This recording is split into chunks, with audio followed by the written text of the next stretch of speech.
You were very patient, but very efficient, and you put him away. I keep saying, man, I don't throw in hope. I aim and fire, down the barrel.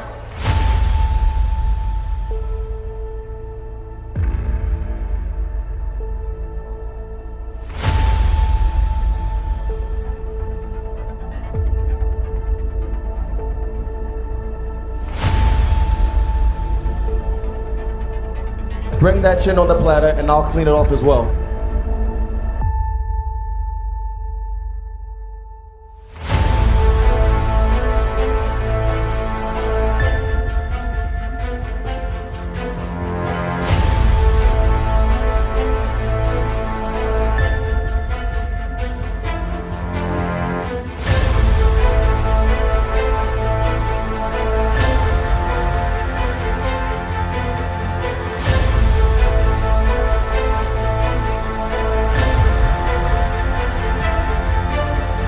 Like I said, I was in the nosebleeds, and now I made his nose bleed.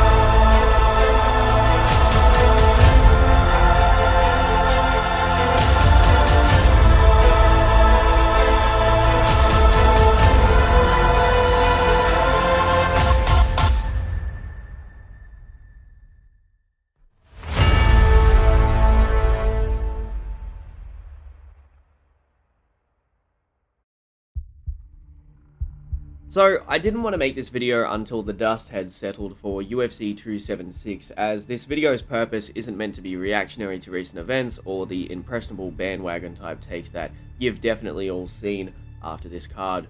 I've followed Stylebender's career, also known as Israel Adesanya, since before he even entered the UFC. It's been a genuine pleasure being able to watch him absolutely decimate his competition, fight an old goat in a bout that felt like an anime battle playing out before our very eyes, witnessing his war with Calvin Gastelum where he had to dig deep, and his win for the title, which I went to by the way, and even an attempt to be great. Israel Adesanya is an all-around interesting can of worms because he's good on the mic, has a good sense of swag around him, is an anime fan, which helped get his name out there while spreading MMA to a new, younger audience, and is the first striker I've seen that has become infamous for being quite, quote, boring. It's gotten to the stage with him being so dominant that people would honestly rather watch Khabib fight, and that's an absolutely wild thing to think about if you compare that mindset with how Khabib was viewed by casuals before 2018. This knee-jerk reaction to his dominant fights is very reminiscent of the domination from Floyd Mayweather. To this day, I still see hundreds of comments that say all Floyd did was run and, quote, fight safe, Floyd dodged, Floyd ran, Floyd's boring, Floyd picked his competition to suit his chances of winning, Floyd fought them when they were too young, Floyd waited until they were too old, Floyd made them have massive weight cuts. Like, the excuses are absolutely endless when it comes to the hate towards Floyd. Now, it's one thing to judge Floyd for the little adventures he goes on outside of his fight career, but the amount of disrespect that that man gets is absolutely ridiculous. I mean, why would any fighter go out there and risk everything just to get sparked? Especially a champ who has grinded for around 15 to sometimes 20 years to gain this status. The hours of training per day, even when you don't want to, strict military type diet, near-death weight cuts, time away from your family, potential romantic relationships or relationships in general being ruined because you're too busy with your fight career, sacrifices we don't see behind the scenes, the losses, the wins, the pain, the injuries, the underpay. So many things that people don't consider.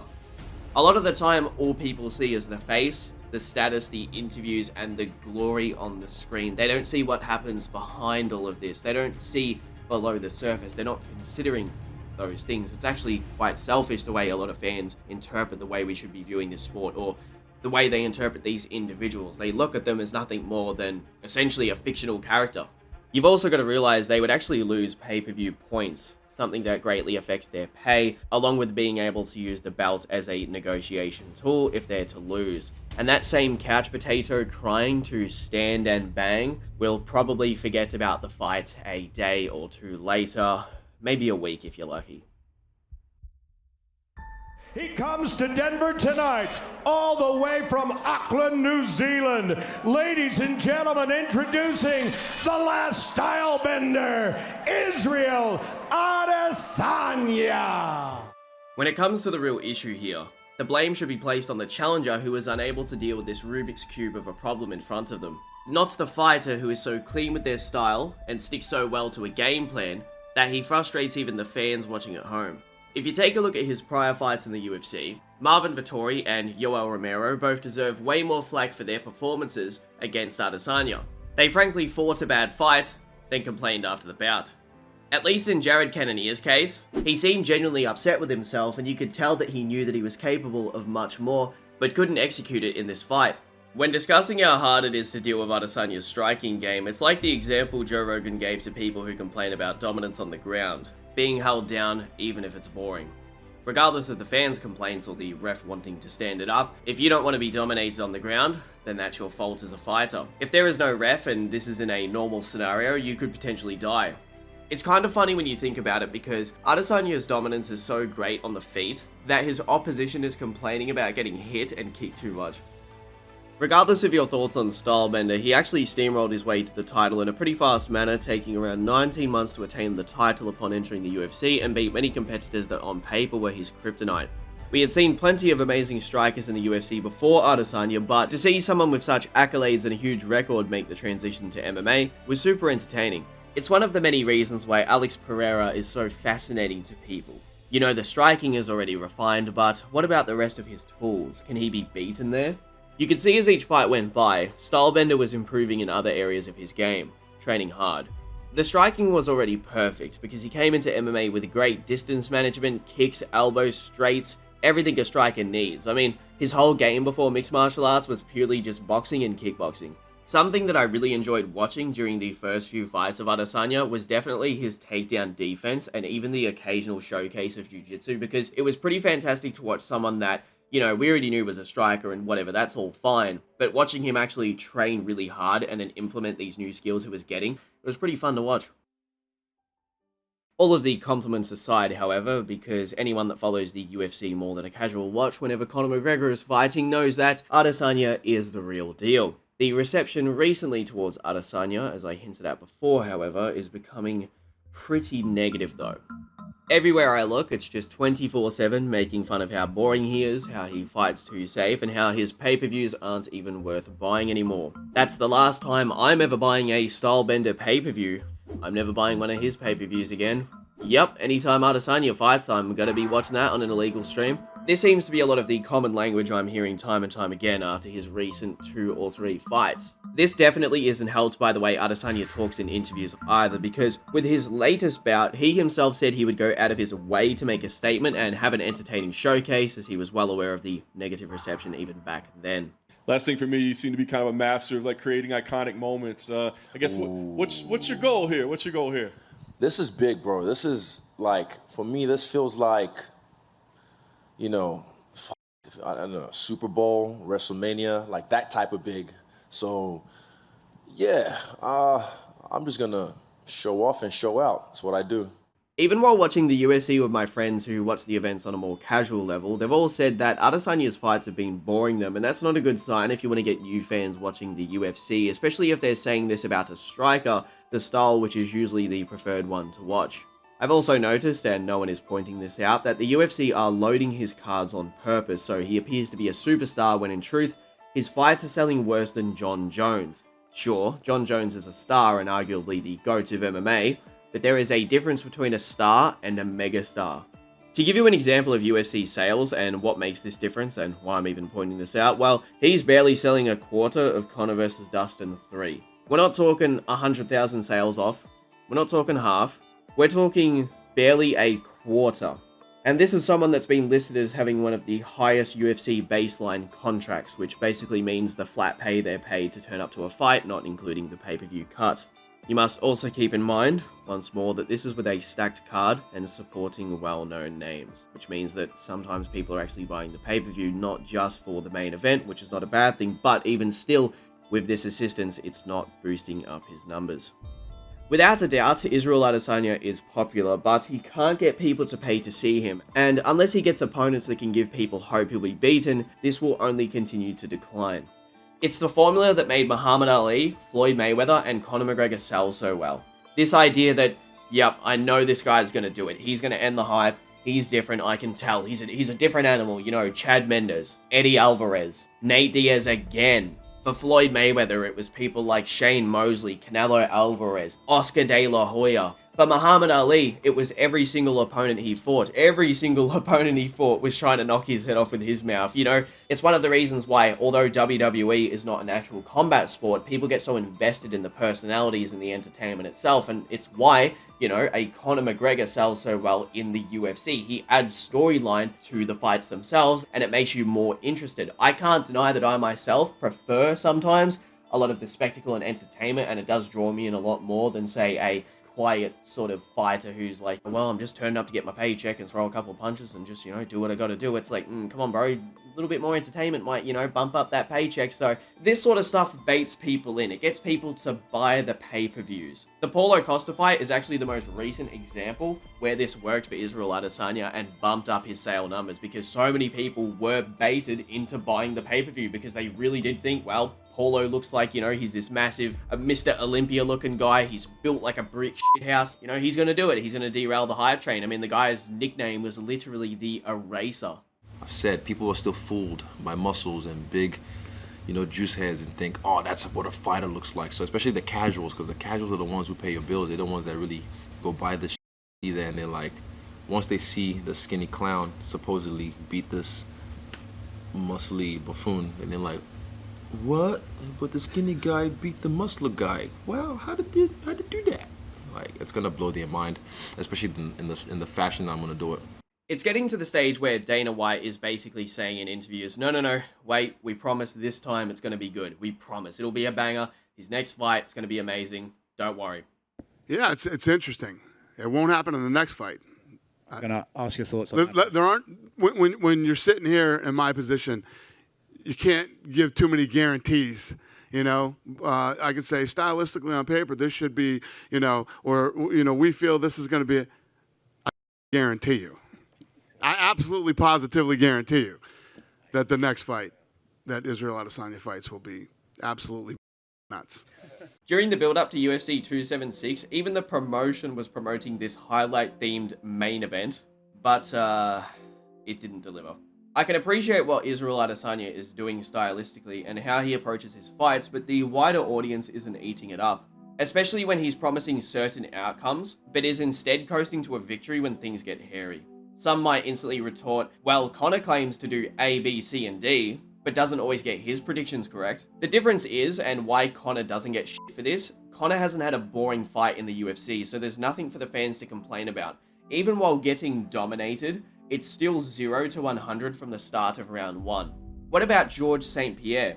I do see this one brought up a lot too, and my reply is simply, did you guys only start watching MMA recently? Because GSP was famous for being boring. I mean, you can even go back a decade ago and read articles where people are calling his fighting style boring, but he's pretty much the nicest guy in mixed martial arts, so it's pretty rare that he ever gets flack these days, but at the same time, boy, he got so much crap back in the day for the way he fought.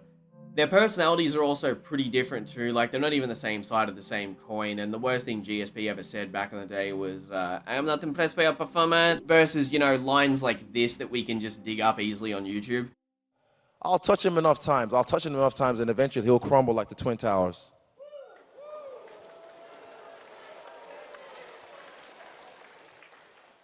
Another line of defense which I see brought up sometimes is the idea that Adesanya's style has actually changed, and I don't believe that that's the case. There's nothing to show me from any fight footage that I've gone back and re-watched to indicate that his entire style has changed. He honestly, from what I can see, just fights a lot smarter, and this is because of his competition getting better as he's gone up the ranks and become champion, along with him learning from the Jan loss. This isn't a Conor McGregor type situation. Adesanya's style is fundamentally the same. There's a very common defensive notion which comes up a lot whenever Adesanya is critiqued for his comments in interviews, occasional cringe moments, and overly safe fighting style. I've even seen some morons try to equate any sort of criticism towards Israel Adesanya to racism, but it's just the way that he carries himself, and even I as a fan, I sometimes find myself being like, bruh, come on Adesanya, why would you say that in an interview, bro? Trust me, he knows I put him on skates last time. And this time when I put you on skates, I'm gonna leave you frozen like Elsa. Thank you. I'm gonna leave you frozen like Elsa. Why does Colby get a pass? Well, yeah, Colby doesn't get a pass. Colby has a lot of haters. I'd say more than he has supporters. It's actually delusional bias if you think that Colby and Adesanya are in any way comparable. Plus, most supporters know Colby is playing a character and don't bite the bait. Like, I think the Robert Whittaker lead-ups, he turned Rob into this villain for no reason. Whittaker had barely even said anything except a few backhanded comments in interviews where he was asked questions to answer and posted a Bender meme on Instagram. Bender from Futurama, by the way. Oh no.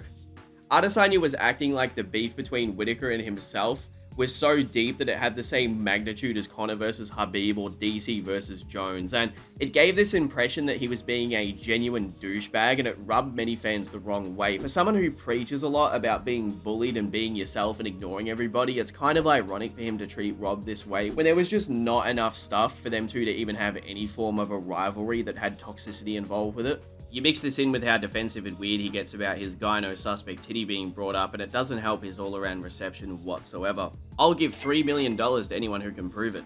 I mean, how? Are you going to let someone that's not USADA test you? Because we know secret gym pharmacists are able to get around USADA with designer drugs, and they're not as gold standard as we originally thought. There's even people in the NFL and NBA who are continuously, allegedly, getting away with using drugs in their sport, and I wonder why. It's almost because these testing companies aren't as good as we think. He may as well just pay more plates, more dates the $3 million, because unless he's willing to actually be tested by a third party, it's just an empty challenge.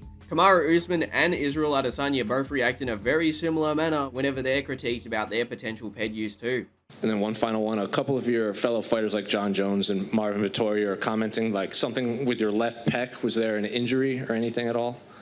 Or right pec, I should say. Why are they looking at my titties? Yeah, you'd have to ask them. Yeah. Okay, Israel, here. Hey, we saw the photos yesterday. What's all those injection marks around your stomach, bro? Man, those look bad, dude. I saw you with Gage, you look like shit, man. How many, dude, you can't cover the chemical imbalance in your body, bro. You got acne and craters all over your face and back, This is another grown man up here talking about another grown man's body. Colby, is that something you want to tell us? Disgusting. I'm not saying he is using performance-enhancing drugs, but his general attitude about the situation whenever it's brought up isn't helping his case or his outlook to the public. There's actually people out there that legitimately argue smoking the occasional blunt or consuming psychedelics has a top 1% athlete that is constantly 24/7 always having his fitness in check, his nutrition, his physiotherapy, his testing from USADA, all of this, right? It's always being checked. A top 1% athlete is having a almost half boob grow, right, on one of his pecs because he smoked a blunt and did psychedelics. If you know anything about fitness and nutrition, someone that lean likely does not have a hormone imbalance that has him looking like Ronnie Coleman getting off a cycle. John Jones and TJ Dillashaw could have literally pissed through a steel bar with their urine, and they avoided USADA for years. Don't let the wool be pulled over your eyes. Be a bit smarter, guys.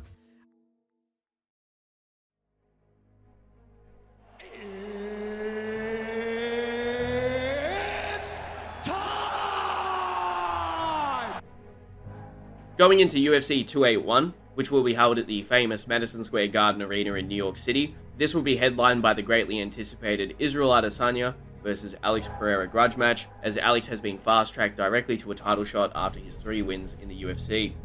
The UFC is already, as I said before, on the move to start stacking this card. Now, there was even talks that the new poster boy of the UFC, Paddy the Baddy, was actually going to make an appearance on this card too to further stack the card itself, but according to Paddy, he would rather fight in December because the taxes in New York City are too high, and he would rather be on the Las Vegas card. For the uninitiated, Stylebender has fought Alex Pereira 2 times in kickboxing and lost one of the bouts which he was winning by knockout. Since then, Alex has grinded and climbed his way through MMA to chase down Stylebender.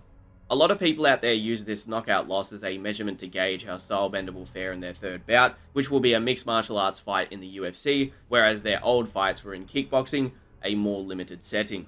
In this mixed martial arts bout, grappling, wrestling, takedowns, and Brazilian Jiu-Jitsu will now be usable, so it makes the fight even more interesting. It's much harder to predict the outcome, as it's not exactly just kickboxing now. From what we know about Alex Pereira, he has been drilling his ground game a lot with Glover Teixeira, which is really good for sparring because, well, Glover Teixeira kind of got that old man strength, and he's very experienced on the ground. And as for Stylebender, he has been improving fight after fight, along with having takedown defense and a ground game that I genuinely believe is very, very underrated, especially after the Jan performance, which was mostly due to the massive weight advantage that Jan had, as Jan essentially came in at heavyweight on fight night. Now, when it comes to UFC 281, I personally think that Stylebender is going to win this fight with Alex. As to whether it will be entertaining or not will be entirely up to Alex and how he approaches the fight.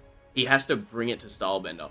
This idea that as a champ, you have to go out there and fight like a wild man for the fans and risk losing the belt, along with all of the hard work you've put in and acquiring the status that you've reached with the belt thanks to that hard work, is an incredibly silly narrative. The goal should be to get in there, get the job done, do it without injury, and get out. Sticking to a consistent, smart game plan.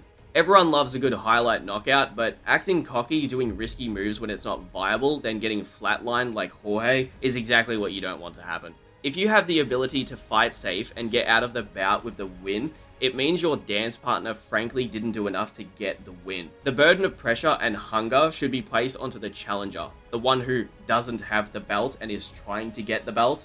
Now, obviously, every now and then there are robberies in the sport, but I'm generally speaking about most fights where if you can actually stick to a good game plan and just win it while getting out of there safe, again, the challenger did the wrong thing. The challenger wasn't hungry enough.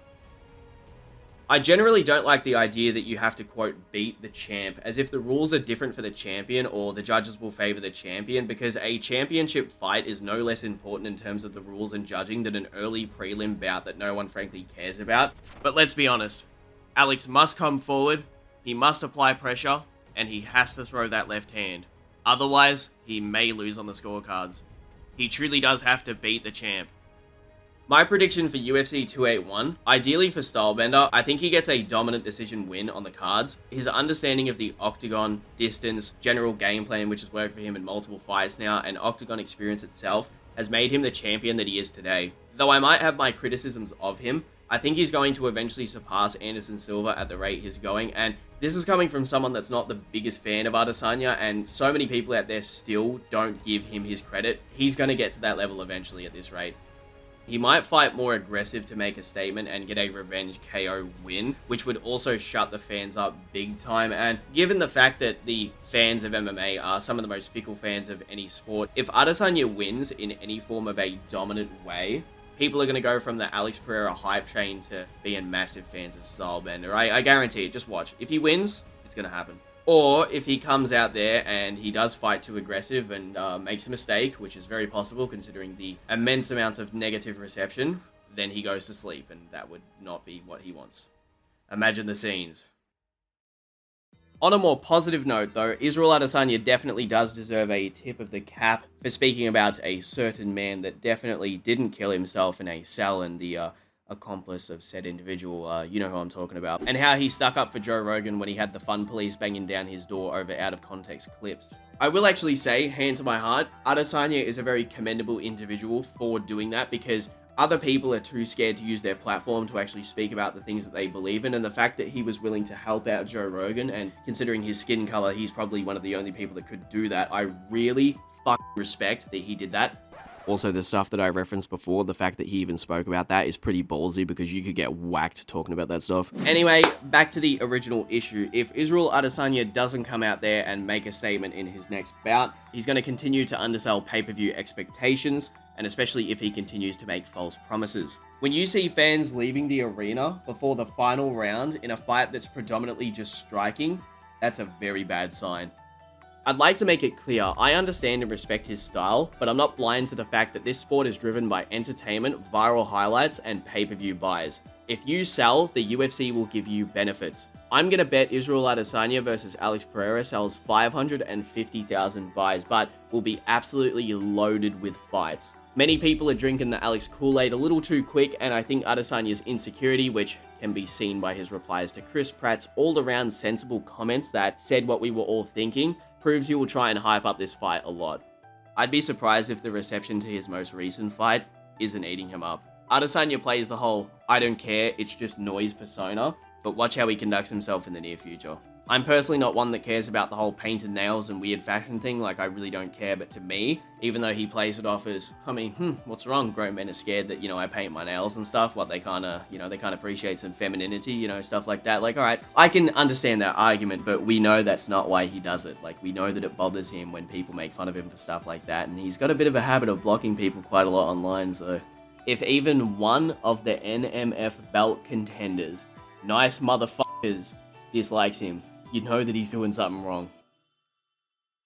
I felt robbed by that UFC fight. That's one of those where I regretted spending my money after it was over. This is the Israel Adesanya one? Yeah, I'm not going to buy another Izzy card ever. I'm done. I bought the Costa card as well and regretted that one, and I keep paying him money and I'm done. It was a very uneventful fight. Adesanya wants to stand up and be like a snake charmer, counter punching, and that's fine. It's made him the best there is, I guess, at that weight class. But it's just not a really entertaining fight. It's not the kind of fight I want to watch, and I'm going to stop paying for him. Everyone subscribe to Clyde. Oh, good eye, mate. Everyone subscribe to Clyde, and I'll do what... Everyone better subscribe to Clyde. I'll do a scouser. All right, mate? You better subscribe to Clyde. Do you know what I mean? What about Jamaican? Right about now, you got to subscribe to the Clyde, you know? And then I'd say other ones, but then you get accused of being racist. Oh, you can't. I shouldn't have even done the Jamaican. Let's be honest. Everyone subscribe to the Clyde.